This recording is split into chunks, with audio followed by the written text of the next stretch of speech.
Hello guys, welcome back to study with me channel. तो हम अपना सीरीज़ कंटिन्यू करते most important question of community health nursing. तो आज का हमारा क्वेश्चन होगा, हम शॉर्ट नोट्स कर रहे थे। तो आज का है फर्टिलिटी एंड इनफर्टिलिटी। फर्टिलिटी क्या होता है और इनफर्टिलिटी क्या होता है, उसके बारे में शॉर्ट नोट लिखना है। तो अब हम फर्टिलिटी एंड इनफर्टिलिटी पढ़ेंगे। तो फर्टिलिटी क्या होता है? It is the ability to conceive, become pregnant and give birth to child, या फिर it is the ability to produce viable offspring. Fertility वही होता है कि जिसमें जो एबिलिटी होता है टू कंसीव बेबी और या फिर to give birth to child. और फिर जो a women has normal reproductive age from 15 to 45 years. जो वुमेन है उसकी नॉर्मल रिप्रोडक्टिव एज क्या होती है? फ्रॉम 15 ईयर्स से लेकर 45 ईयर्स तक। अब फैक्टर अफेक्टिंग फर्टिलिटी, फैक्टर्स क्या है जो अफेक्ट करते हैं फर्टिलिटी को? Age at marriage, education, duration of married life, caste, religion and culture beliefs, family planning and spacing of children. तो अब हम इसको फर्दर डिटेल में पढ़ते हैं। हम कहते हैं फैक्टर अफेक्टिंग फर्टिलिटी, तो उसका है एज एट मैरिज। जो फीमेल है जो 18 ईयर्स से पहले शादी कर लेती हैं वो large number of children produce करती हैं एज़ कम्पेयर टू फीमेल जो कि 18 साल के बाद में शादी करती हैं। The age at marriage has great effect on the fertility of women. जो एज ऑफ मैरिज है वो फर्टिलिटी में बहुत ही ज़्यादा इफ़ेक्ट करती है। अब सेकंड है एजुकेशन। एजुकेशन क्या इफ़ेक्ट करता है? The national family health survey 3 shows that the total fertility rate is 1.7। जो नेशनल फैमिली हेल्थ सर्वे है वो दिखाता है कि जो फर्टिलिटी रेट है वो 1.7 है। Children higher for illiterate women than for women for at least high school education. जो चिल्ड्रन है हायर फॉर इलिटरेट वुमेन का then for the women for at least high school education. Education help the women to be aware about their right. They can actively participate in family decision making. इसका यही मतलब है जो ज़्यादा बच्चे पैदा कौन करती हैं? जो अनएजुकेटेड होती हैं। और जो एजुकेटेड होती हैं वो वुमेन अवेयर होती हैं उनके राइट्स क्या हैं और वो पार्टिसिपेट कर सकती हैं अपनी फैमिली डिसीजन मेकिंग में। Education provide knowledge and increase awareness about family planning, birth spacing and use of contraceptive measures. यही है कि अगर किसी लेडीज़ को एजुकेशन है, वो एजुकेटेड है, तो उसके पास नॉलेज होगा और इंक्रीज अवेयरनेस होगा फैमिली प्लानिंग के रिलेटेड, बर्थ स्पेसिंग की, फर्स्ट बच्चा कब करना है, सेकंड बच्चा कितने स्पेस में करना है, और use of contraceptive measures use कर सकते हैं हम। थर्ड है ड्यूरेशन ऑफ मैरिड लाइफ। अब ड्यूरेशन ऑफ मैरिड लाइफ भी बहुत बड़ा फैक्टर होता है। As the reproductive age of average women range between 15 to 45 years. जो रिप्रोडक्टिव एज होती है एवरेज वुमेन का वो होता है 15 to 45 ईयर्स के बीच में। So if she marriage at 15 she has 30 years of child bearing age. अगर वो 15 साल में शादी करती है तो उसके पास 30 years of child bearing age होता है। However studies show that 50-55% of all birth occur between 5 to 15 years of married life and birth after 25 years of married life are very few. जो स्टडी है वो शो करती है कि 50 से 55% जो बर्थ अकर होते हैं वो 5 से 15 साल के बीच में होते हैं शादी के, और जो अदर होते हैं वो 25 ईयर्स ऑफ मैरिड लाइफ में बहुत कम होते हैं। अब फोर्थ है caste, religion and culture belief. तो as per the national family survey 3 people of Muslim religion have higher fertility than Hindus. जो सर्वे के मुताबिक जो मुस्लिम हैं उनके ज़्यादा बच्चे होते हैं as compare to Hindus. Muslim have 3.09 fertility rate and Hindus have 2.65। Schedule tribes have higher fertility rate than other caste. जो शेड्यूल ट्राइब्स होते हैं उनके हायर फर्टिलिटी रेट होते हैं than other caste. Old culture beliefs and preference of male child over female leads to population explosion. वही old culture के beliefs होते हैं कि हमें लड़का चाहिए, लड़का ही फैमिली को चलाएगा, तो उसकी वजह से जो फीमेल की ओवर पॉपुलेशन हो जाती है। Fifth, family planning. In developing countries family planning has been an important factor to reduce fertility rate. जो डेवलपिंग कंट्रीज़ है उसमें फैमिली प्लानिंग की importance factors to reduce fertility rate. Developing country में जो education provide की जा रही है रिगार्डिंग फैमिली प्लानिंग उनको बता रहे हैं कि इम्पोर्टेंट फैक्टर क्या होता है to reduce infertility rate. India is the first country to launch family welfare programme, family planning programme which need to be initiate rapidly. जो इंडिया है वो फर्स्ट कंट्री है जिसने लॉन्च किया है फैमिली वेलफेयर प्रोग्राम और फैमिली प्लानिंग प्रोग्राम को, जो कि इनिशिएट रैपिडली होना चाहिए। अब सिक्स्थ है spacing of children. Spacing of children क्या होता है? Increase in the general inter pregnancy intervals help to reduce fertility. Increase in the general inter pregnancy intervals मतलब प्रेगनेंसी के बीच में गैप देना, वो रिड्यूस करता है फर्टिलिटी को। स्पेसिंग ऑफ चिल्ड्रन में has an important effect on the general decline in fertility rate. जब गैप देते हैं तो फर्टिलिटी रेट अपने आप कम हो जाता है। इकोनॉमिक स्टेटस क्या होता है? Economic status has an opposite relationship with fertility. जो इकोनॉमिक स्टेटस है उसका अपोजिट रिलेशन होता है फर्टिलिटी में। Population growth has adversely affected our per capita income. जो पॉपुलेशन ग्रोथ है वो हमारे जो पर कैपिटा इनकम है उसने एडवर्स इफेक्ट डाले हुए हैं। Economic development is the best contraceptive as it will take care of population growth and bring about reduction in fertility. जो इकोनॉमिक स्टेटस है, इकोनॉमिक डेवलपमेंट है, उसने जो ग्रोथ ऑफ पॉपुलेशन में है वो बहुत कम कर दिया है ताकि जो रिडक्शन इन फर्टिलिटी हो। अब हम करेंगे principle of fertility regulation. Principles क्या होते हैं? फर्स्ट है अनटाइमली प्रेगनेंसी। अनटाइमली प्रेगनेंसी होता है this pregnancies that occur at two extreme ends of reproductive phase of women before the age of 20 year and above the age of 25 year.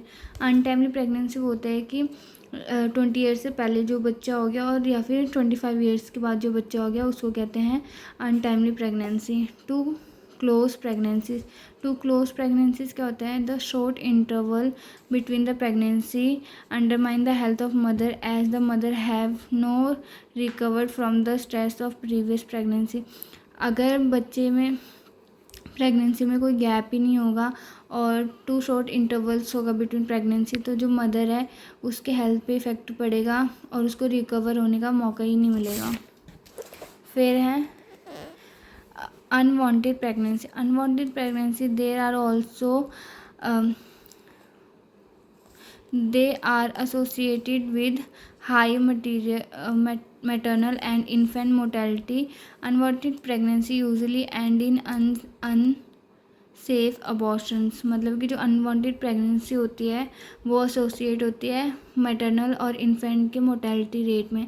उनको death rate हो जाता है, फिर कोई बीमारी हो जाती है। जो अनवांटेड प्रेगनेंसी होती है वो यूजुअली एंड होती है अनसेफ अबॉर्शन, मतलब अनसेफ अबॉर्शन से।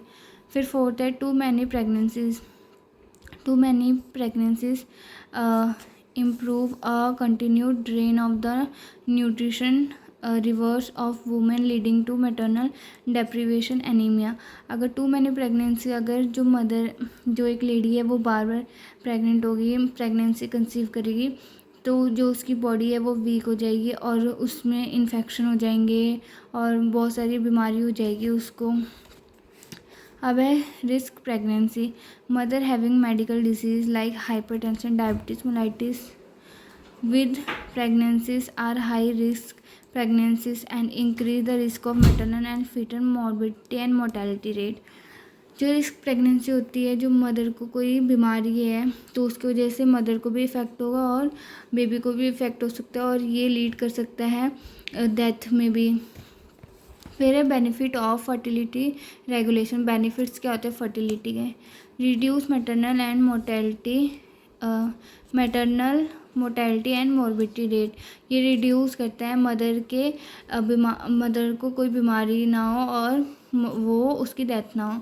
प्रिवेंशन ऑफ अनसेफ अबॉर्शन, ये प्रिवेंट करता है अनसेफ अबॉर्शन को। Reduce maternal mortality and morbidity rate, reduce करता है वही मैटरनल मतलब माँ के बीमार होने या डेथ होने में। Helps in proper child spacing and better upbringing, मतलब हेल्प करता है प्रॉपर चाइल्ड स्पेसिंग की। अगर वो पहले उनका एक बच्चा है तो वो स्पेस लेके दूसरा बच्चा कर रहे हैं ताकि बेटर अपब्रिंगिंग हो उस चाइल्ड की। कंट्रोल करता है पॉपुलेशन ग्रोथ, जो पॉपुलेशन है वो कंट्रोल करता है। इम्प्रूव करता है socio economic status of family and community. अगर पॉपुलेशन ग्रोथ कंट्रोल होगी तो सोशो इकोनॉमिक अपने आप इम्प्रूव होगा और जो स्टेटस है फैमिली का वो इम्प्रूव होगा। Empower women and improve quality of life, अगर वुमेन एजुकेटेड होगी और उसको एजुकेशन होगी इसके रिगार्डिंग तो जो वुमेन है वो एम्पावर होगी और इम्प्रूव होगी उसकी क्वालिटी ऑफ लाइफ। इनफर्टिलिटी क्या होता है? It shows the inability to produce the offspring. Infertility refers to inability to conceive after 1 year of regulation unprotected sexual intercourse। मतलब जो इनफर्टिलिटी क्या होता है, इसमें जो लेडी है वो कंसीव नहीं कर पाती 1 साल की मैरिज के बाद भी, चाहे वो अनप्रोटेक्टेड सेक्सुअल इंटरकोर्स करे तब भी वो इनफर्टिलिटी नहीं कर पाती, वो कंसीव नहीं कर पाती, उसको इनफर्टिलिटी कहते हैं। अब इसके टाइप्स होते हैं 2, प्राइमरी इनफर्टिलिटी और सेकेंडरी इनफर्टिलिटी। प्राइमरी में वो होता है कि जो लेडी है उसने कभी कंसीव ही नहीं हुआ, इट इज़ द कंडीशन जहाँ पे कि वुमेन हैज़ नेवर कंसीव। और सेकेंडरी में होता है कि women have conceive once but not able to conceive again, उसने एक बार तो कंसीव किया पर दूसरी बार वो कंसीव नहीं कर पा रही। अब इसके कॉजेज़ क्या होते हैं? फीमेल फैक्टर क्या होगा? ओव्यूलेशन, वो ओव्यूलेशन नहीं कर पा रही, उसका ओव्यूलेशन डिसऑर्डर है। फिर उसके बाद ट्यूबल ब्लॉक, जो ट्यूब है वो ब्लॉक हो जाती है इन्फेक्शन के कारण। फिर यूट्राइन अबनॉर्मलिटी, यूट्राइन में कोई अबनॉर्मलिटी है, पुअर न्यूट्रिशन या फिर अनीमिया है उसको। और जो मेल फैक्टर क्या है? लो स्पर्म काउंट, उसका स्पर्म काउंट लो होगा या फिर मोर्टेलिटी होगी जिसकी वजह से इन्फेक्शन होता है, मम्स या एसटीडी सेक्सुअल ट्रांसमिटेड डिसीज़। वो स्मोकिंग करता होगा, अल्कोहल ड्रग यूज़ करता होगा। बोथ पार्टनर, उनके स्ट्रेस होगा, जो लाइफस्टाइल फैक्टर है उनका बहुत डिप्रेशन वाला होगा और उनका इनकम्पैटिबिलिटी होगा। अब मैनेजमेंट कैसे करेंगे? मेडिकल मैनेजमेंट, फीमेल में क्या करेंगे?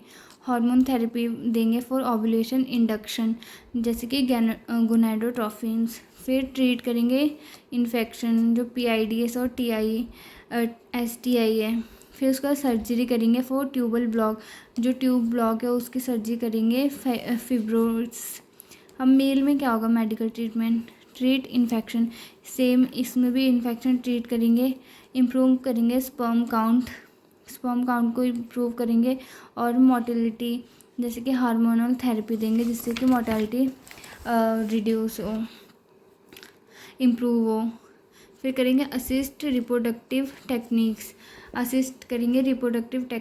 जिसको आर्ट कहते हैं। इंट्रायूट्राइन इंसेमिनेशन देंगे। इन विट्रो फर्टिलाइजेशन जिसको IVF कहते हैं। इंट्रा साइटोप्लाज्मिक स्पर्म इंजेक्शन करेंगे। सैरोगेसी या डोनर गैमेट्स। थर्ड होता है काउंसलिंग एंड साइकोलॉजी सपोर्ट्स, हम काउंसिल करेंगे जो कपल्स है वो इनफर्टिलिटी उनको कंसीव नहीं हो रहा, उनको काउंसिल करेंगे और साइकोलॉजिकल सपोर्ट देंगे।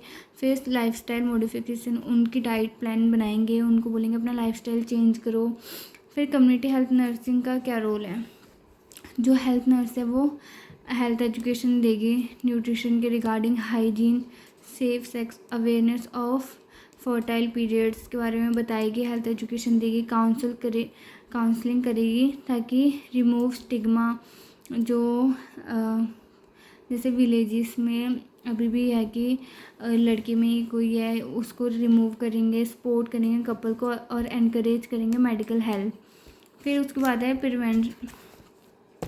प्रिवेंशन क्या करेंगे? कंट्रोल ऑफ STIs करेंगे, safe delivery, immunisation of mumps and rubella करेंगे। फिर early detection and referral, early detection करेंगे इनफर्टिलिटी का और फिर उनको रेफ़र करेंगे इनफर्टिलिटी क्लिनिक में। फिर कम्युनिटी प्रोग्राम्स, जो अवेयरनेस कैंप्स होते हैं उनमें उनको बुलाएंगे, भेजेंगे और रिड्यूस मिथ एंड मिसकंसेप्शन, और जो उनका मिथ और मिसकंसेप्शन है उसको रिड्यूस करेंगे, उनको इनफर्टिलिटी क्लिनिक्स के बारे में बताएंगे और इनको समझाएंगे कि ये अगर क्योरेबल है तो ये क्योर हो सकता है। Thank you guys for watching this video. I hope आपको ये वीडियो अच्छी लगी हो।